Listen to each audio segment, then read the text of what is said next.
ભગવાન બુદ્ધે ઈશ્વર અને આત્માનો ઇનકાર કર્યો અને કર્મવાદને મહત્વ આપ્યું. તે કહે છે કે ઈશ્વર હોત તો દુઃખ સંભવે જ નહીં.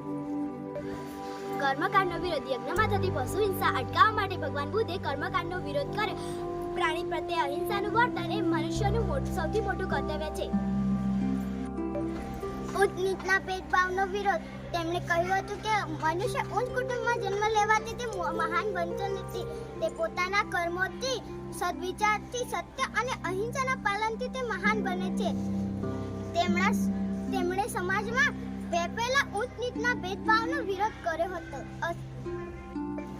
સ્ત્રીઓનું મહત્વ. બુદ્ધે પોતાના આ માનવ ધર્મના પુરુષો જેટલું મહત્વ સ્ત્રીઓને આપ્યું છે. તેમણે કહ્યું, નિર્વાણનો માર્ગ માત્ર પુરુષો માટે જ નહીં, સ્ત્રીઓ પણ સાધના અને કર્તવ્યથી નિર્વાણ પ્રાપ્ત કરી શકે છે.